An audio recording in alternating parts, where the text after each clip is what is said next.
Welcome. Welcome to the Burgundy Gold Knuckleheads podcast. A little pain has worn away. And so maybe my main man over here, Reggie, will have a smile waiting on us. What's going on, Reggie? Oh man. Man. Yeah, time has passed. The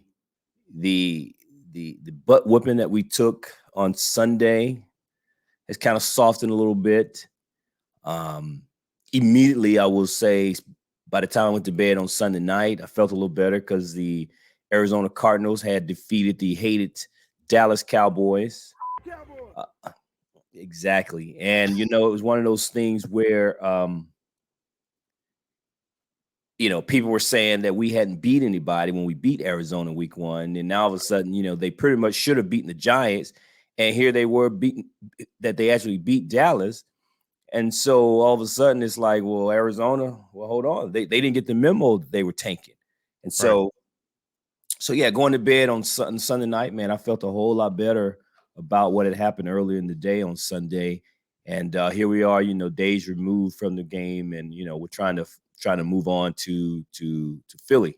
So I feel a little bit better, man. I feel a little bit better about Sunday. You have to remind yourself that it was Sam Howell's 4th official start.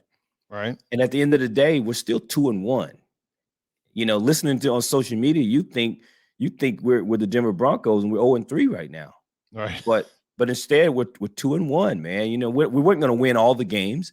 Right. I had predicted that we'd lose the Buffalo game anyway. Now, you couldn't have told me that we would have gotten blown out the way we did, but I had predicted that game as a loss anyway. Yeah. So for me, 2-1 is what I predicted at this point.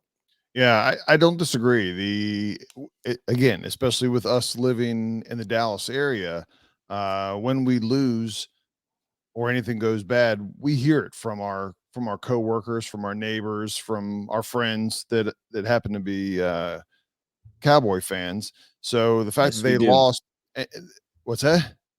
I said, yes, we do. Oh, and not just that they lost, but they lost to Arizona, which I think most people thought that was almost like a bye week. It was as well as they played the first 2 games.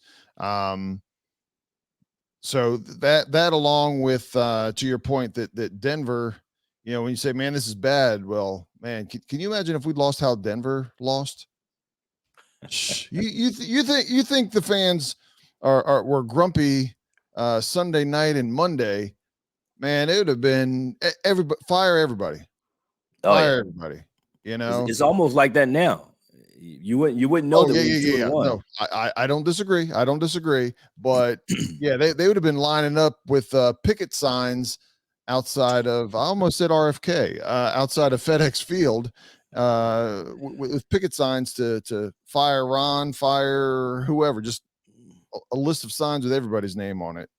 But with that said, like I said, you have a little time to kind of catch your breath. You realize it is 1 game, and if they can get things squared away, and get ready for Philadelphia, if you're able to beat Philadelphia, it's everybody's full of smiles again. You're 3-1. Oh yeah. Roughly 25% through the season, and everything's happy at that point. With that being said, we do play the Philadelphia Eagles. As I said, Philadelphia Eagles are 3-0. Offensively, they have, I wouldn't say they've gone crazy scoring, but they've scored 25 or more points on all 3 games. And surprisingly, considering that Hurts was throwing it around a lot last year, and the receivers they have, the tight end that they have, 2 out of 3 of their games, they've done it with rushing. They have rushed for over 200 yards in 2 of the 3 games. 200 yards. Not only yards, but the attempts. The attempts kind of tells you, I mean, obviously, if you're having success, you're going to keep with it. but their approach, they rushed for 48 attempts on their second game. And then just this past week against Tampa Bay, they had 40 attempts.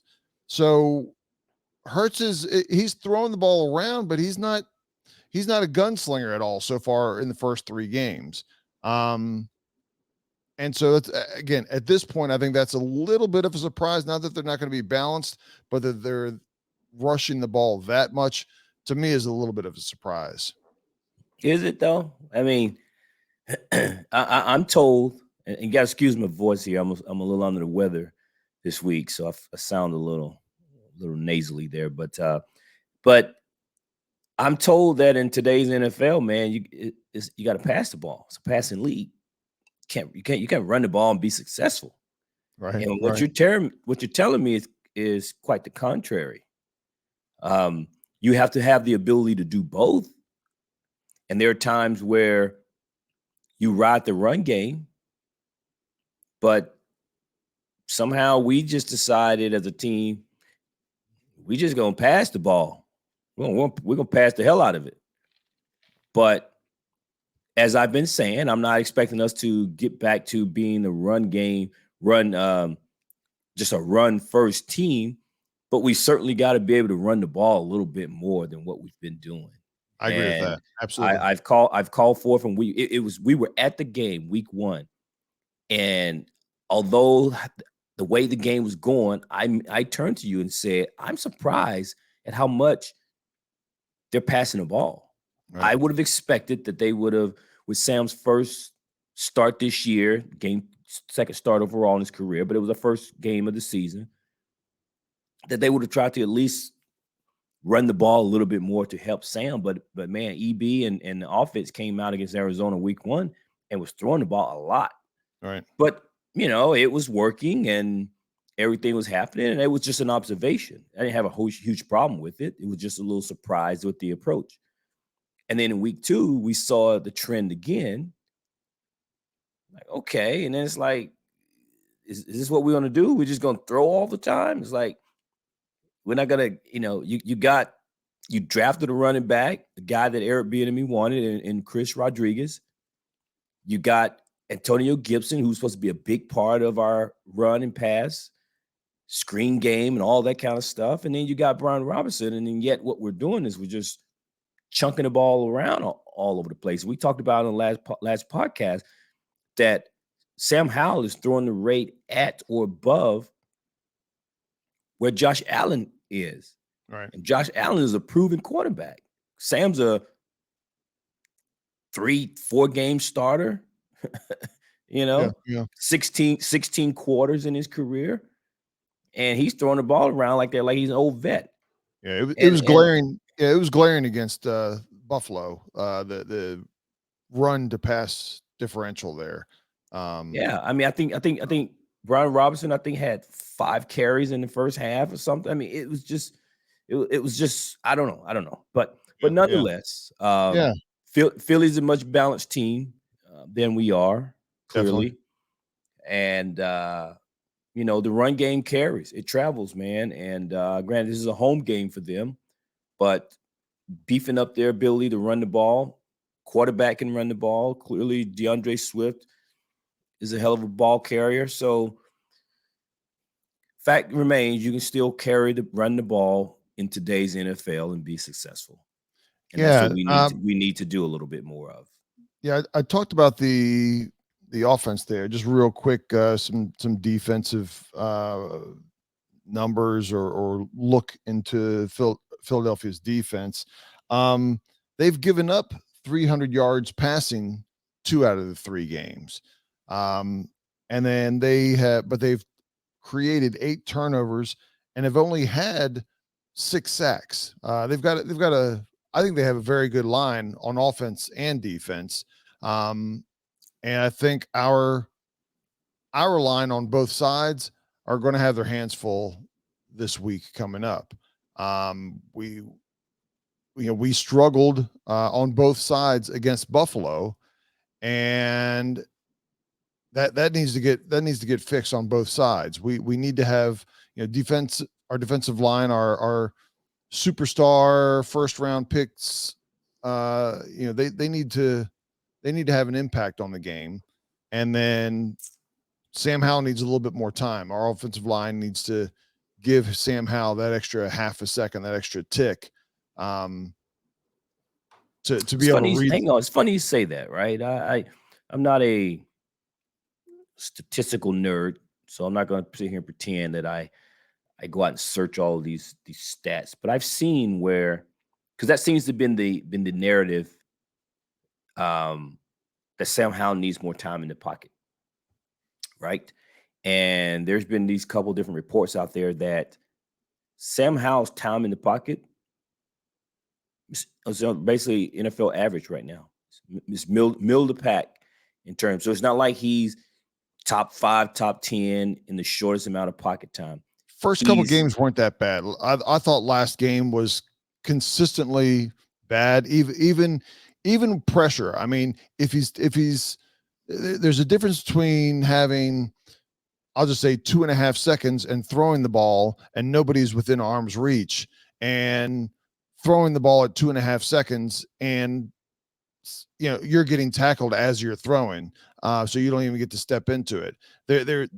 It's still recorded as 2.5 seconds, but there's clearly a difference. And I understand, but to my point though, you could say that in the Buffalo game that it was the latter where he was getting hit as he was throwing the ball and it still counted as 2.5 seconds.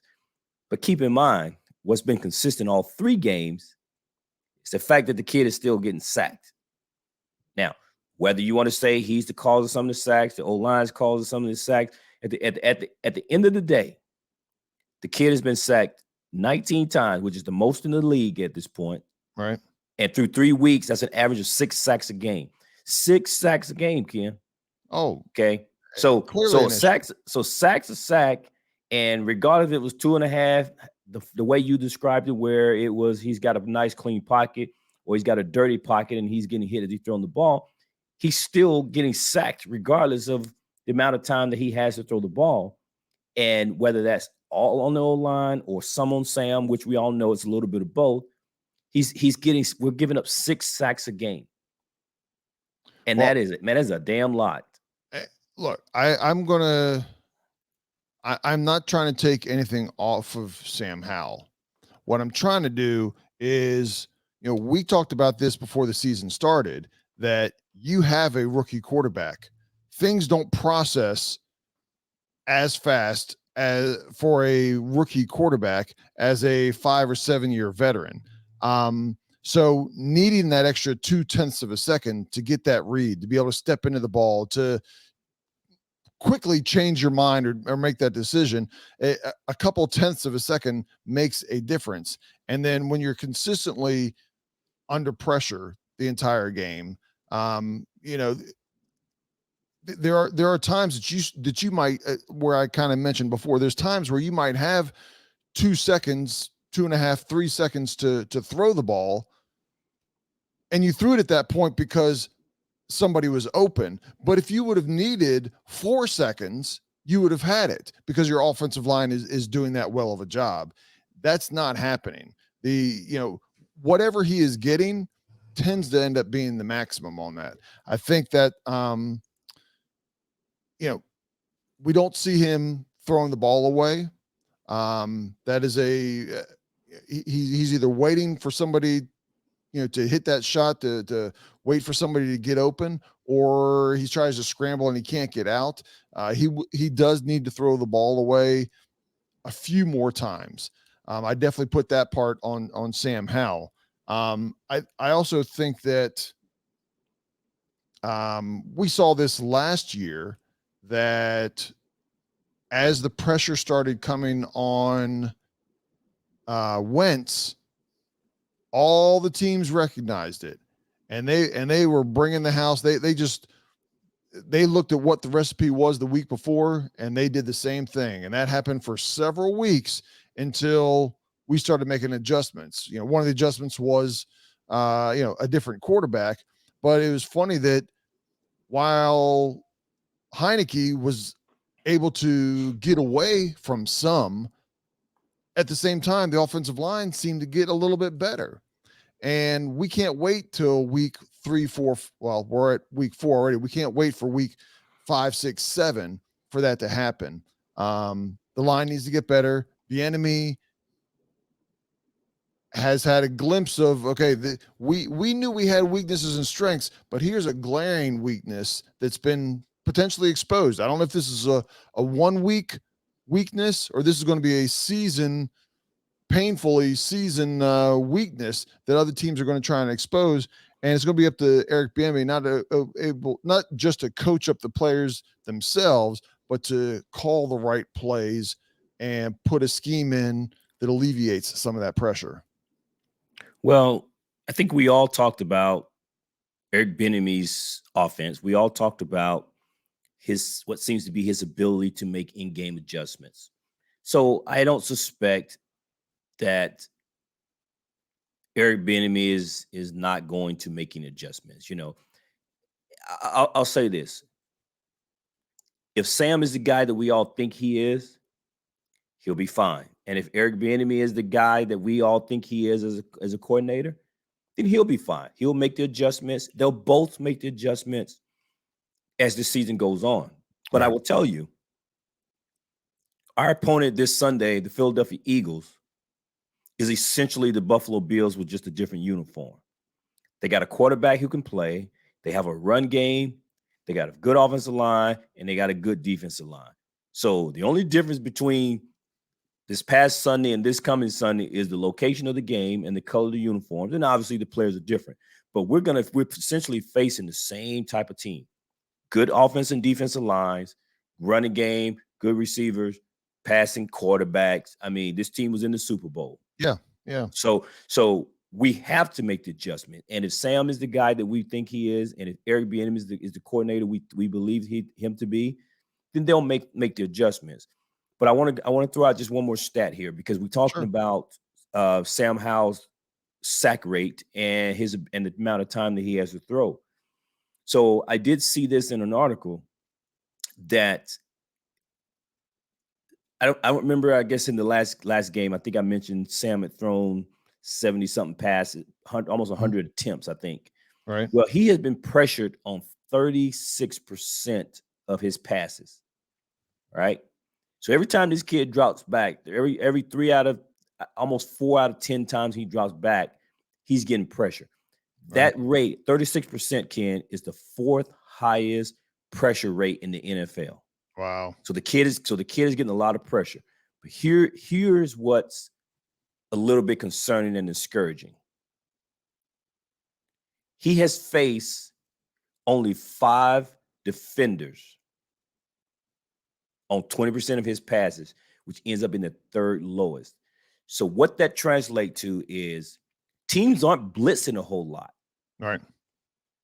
They're sending 5 defenders, but yet he's getting pressured at an extremely high rate, which means protection is lacking, whether that's assignment or whatever the case may be, along with, we all know Sam is holding on to the ball.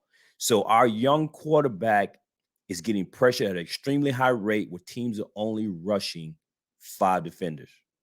And a lot of times 4 this past week. And a lot of time is 4, but that is not a good combination when you add those 2 together. Yeah, I saw some where we had either 6 or 7 people blocking 4, and still the pressure was right there on top of Sam Howell, and we almost had 2-to-1 ratio of being able to block them. So yeah, I mean, I think the Sam Howell needs to do his part, but I think it starts with the offensive line. Then at that point, the baton of goes to Sam Howell, and I think when we talk about the offensive line, one of the things that gets overlooked is, depending on the play that is being called by Bieniemy, the receivers need X amount of time to get open, right? If it's a quick slant, that's how the play is.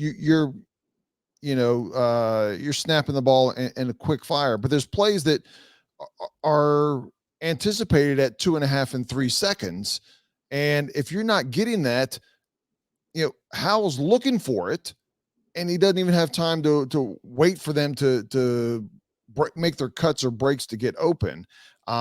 So that extra half a second, quarter of a second, it doesn't just help Sam Howell. It helps the receivers get open and Sam Howell to make his reads where they're supposed to be. So again, sure. I think for sure, it goes there. As I'm looking at this week, Washington definitely has their hands full. Philly's a good team. If Philly had lost a game, if they had lost 2 games, depending on how they lost, I would still say this is going to be a challenging week for us. I think Washington has been lacking big plays this season overall. We've had a little bit here or there, but I think I'm not saying we need to be going for it as far as chucking it downfield, but I think the playmakers,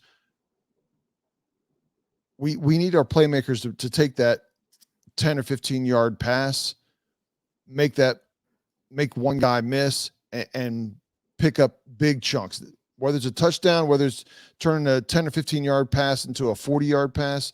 We need bigger plays against Philly. And that could be B-Rob, right? B-Rob gets into the second layer of the defense and stiff arms somebody and makes a 6 or 7 yard run into a 17, 18, 20-yard run. I think we're going to need some bigger impact plays on offense to keep up with Philadelphia. Well, none of those things are going to happen if you can't protect the quarterback and give him time to pass the ball and for routes to develop down the field, right? It's just not going to happen. So our success is only going to get better as Sam gets more protection. As I just alluded to, he's being pressured on his drop back passes at the 4th highest rate in the league at this point through 3 weeks.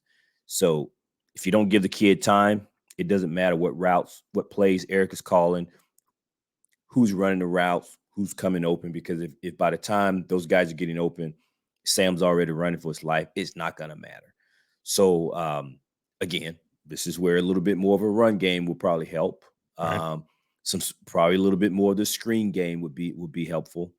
But I suspect that they will make some adjustments and do some things here, because I just refuse to believe that these guys are just that stubborn and just not going to do anything. I mean, if we can see it, clearly they see it, and they go back and watch the tape, watch the film, right? And listen, their jobs are all on the line. They know. So I suspect that they'll go back, try to make some. They'll at least make the attempt to make some adjustments here. Yeah, outside of throwing it to the backs, I'm surprised that with a young quarterback and potentially with the offensive line struggling, that we're not doing more quick 3-step drops, right? 1, 2, 3, and you're popping it out.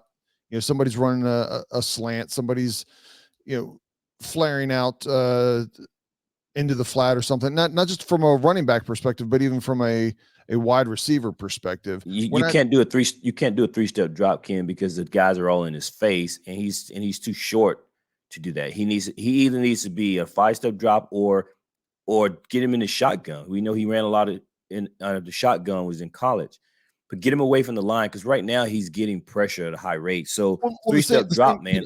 But a lot of times with a 3-step drop, again, if you're not under center and you're just catching it and firing it, that's fine. It's kind of the same thing. Just instead of taking it in shotgun and taking 3 or 4 steps back, catching the shotgun, grip it and rip it. And again, that's going to end up also keeping the defensive line, the rush off of you, because they're going to quickly turn and do it. Not just one time, but if you're mixing that in and mixing it up, again, to the flats, whatever it is, mixing it up in the short game, not from a check down perspective, because that's something totally different, but to have quick hits within the first 3 or 4 yards, it starts moving. It moves your linebackers out. It moves the defensive line to different areas, and that helps the offensive line, right? The offensive linemen. And with the young quarterback, I'm just surprised that we haven't seen more of that. Bieniemy likes to throw it to the backs. We've seen, go to B-Rob and to Gibson, but outside of that, we haven't seen a whole lot of quick games. We've seen some checkdowns, which is fine, but we haven't seen a quick game from this offense really too much. Yeah, I understand, man. So we got our work cut out for us. This week, man. And the fact that it's a division games essentially count as like 2 wins, right? Or 2 losses, because obviously you want to win your division. So you want to win your division games. And of course it counts in the win-loss columns. And so this is huge. This is huge for us. I had us splitting with the Eagles, but I don't recall if I had us winning and losing this particular game. But I know the Eagles are a pretty good team, and it's going to be an uphill battle for us, especially coming off of the Buffalo game. But again, have to remind us that the Eagles were undefeated last year, and man, we put together a game plan, and we whooped the Eagles, man, as an undefeated team last year. So I don't think the team is afraid of these guys. We shouldn't be. I think the only hesitation I think a lot of us have is because of the way we looked last week. Right. Because the team that played on Sunday is going to get ran out of Philadelphia. But the team that played weeks 1 and 2, where we showed that we could move the ball. Definitely. Put up 35 points against Denver, and granted, I understand. Hell, Miami put up 70, but. But the ability to be able to score, move the ball, and score touchdowns, that team has a chance against Philadelphia. Right. And at this point, the Buffalo game is fresh on our minds, so we don't know which team is going to show up in Philadelphia. And so I think that's where it's a little bit of concern as fans going into this game. But I got to believe, man, Eric Bieniemy is a competitor. Sam Howell seems to be a competitor. I know Terry and Chase and John Allen, all those guys. Man, all those guys, you can tell, not that anyone likes to lose, but, man, you can tell those guys hate losing. And so I think that Buffalo game was a wake-up call. And I think this Philly game is going to be a little bit different this year. I think to your point, the character of this team, from the coaching staff to the players, they're going to be ready to play on Sunday. They're focused at this point, looking over the game plan, and as they practice, they'll be ready for Philly. We'll see if they're good enough. You mentioned playing Philly last year. The game plan worked out. Not only did the game plan work out, but the execution, right? Bieniemy can draw draw up the most perfect plays for every situation, but the players still need to, they need to block, they need to pass, they need to tackle, they need to catch. And that goes for Del Rio. Either of them dials up the right call, and you got to execute. So, it's going to be interesting. It's going to be. I know everybody's going to be putting the.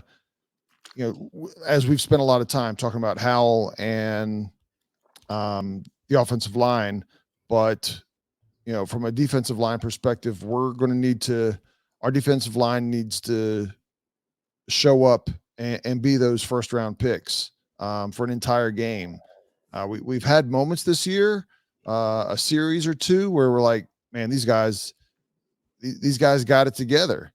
They're playing as a unit. They're holding everything. They're the pressure that they're putting on.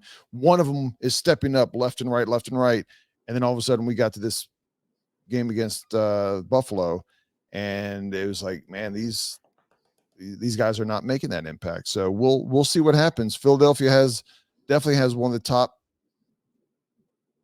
between the top and definitely top 5 offensive line last year and how they're playing this year. So we'll see. That's going to be a challenge, I think. Okay. So We'll see. We'll see.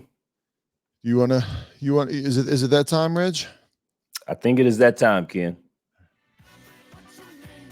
Most popular segment in the podcast world. It is. This was voted the number 1 segment across all podcasts, no matter what the podcast is for. I'd like to thank my friends and family for voting. But yeah. With that, you wanna go first? You wanna go second, Reg? Doesn't matter. Okay. It's not looking good for me. I think we can. I think we definitely can come in here and potentially come out and win this game. We talked about it from kind of before we got on this podcast. Last week every group had issues. Right, the secondary had some issues. The linebackers had issues. The defensive line didn't put enough pressure on. Offensive line, Hal needed to play better. Offensive line needed to play better. Gibson can't fumble the ball. B-Rob needs to have more opportunities to run as well as he did. So it was like a house of cards just falling last week, and that doesn't mean that it's going to happen this week, but it's hard to all of a sudden turn around and think against a Super Bowl caliber team that we're going to come out and come out on the winning side. I think we do play better, but I do think that we come up short this week. My confidence level for this game is at a 4. And that's that's a strong 4. I don't I'm giving it everything I got to give it that 4. So actually maybe it's considered a week 4. But that's so week 4. So week 4. Yeah. So and last week you gave the Buffalo game a 5. Is that right? I gave it a 5.5. I said we would come out and squeak it out. I thought what we saw on the second half of the Denver game, the defense had stepped up and was playing tough. Offense kind of got into a rhythm and started doing a lot of things right, and I thought that would carry over. Okay. And clearly I was wrong. So we'll against Philly, you go with a week 4. I go with a week 4. Yes. As I sit here, Ken, I still don't know what my number is, but I'm going to tell you what my thoughts are concerning this game. Okay. So going into the Buffalo game, we were 2-0, and we had won the first 2 games, but they were comeback wins, meaning we were trailing the game. Team had to grind it out and win. And it's almost like, and then we went into the game against Buffalo, and then we got behind, and it was reminiscent of the first 2 weeks of the season. Right. So essentially, for the first 3 games, we got behind each time. And the dam finally broke against Buffalo, and we just didn't have it in us to come back.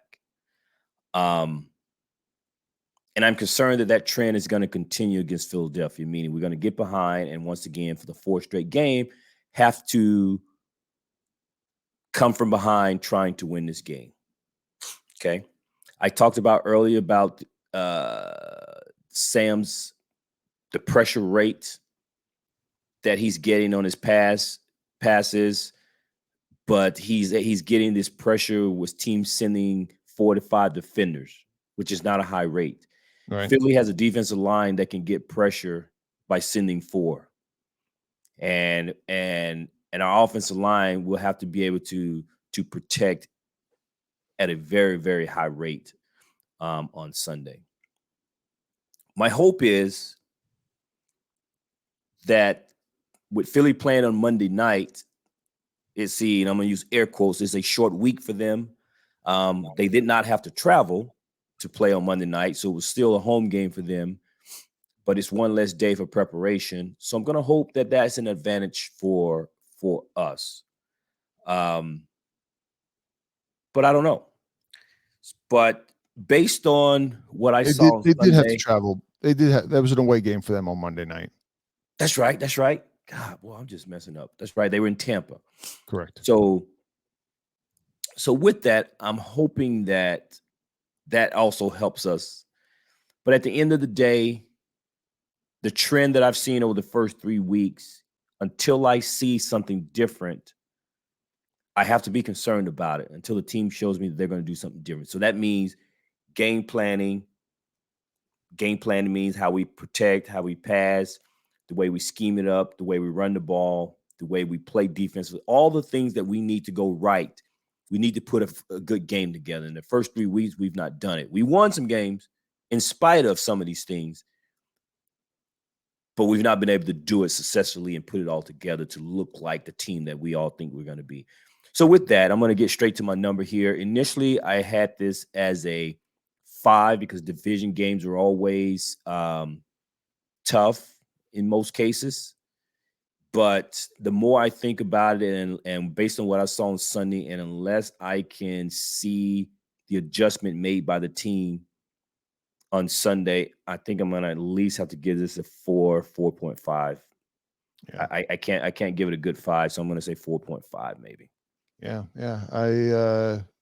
I understand your number, and I understand you using a point. You like to give me a grief when I go 0.5, 0.2. Because I figured you like that.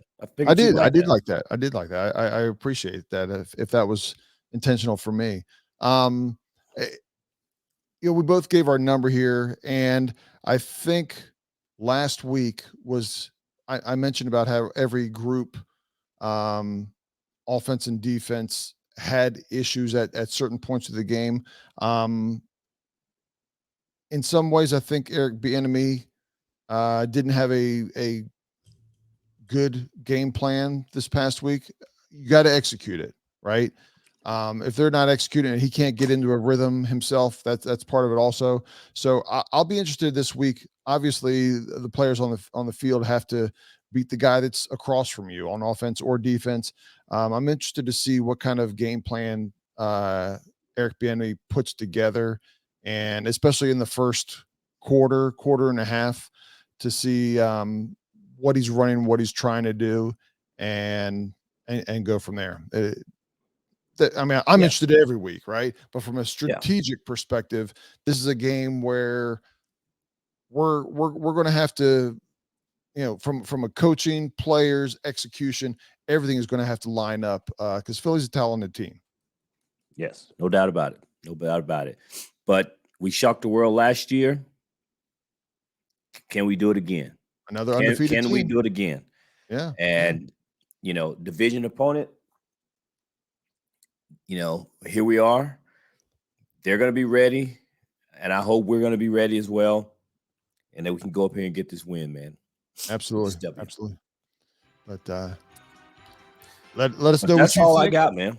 Yeah, let us know what you think. Hit us up on Twitter. You know how to reach us out there. Just look for the Burgundy Gold Knuckleheads on Twitter.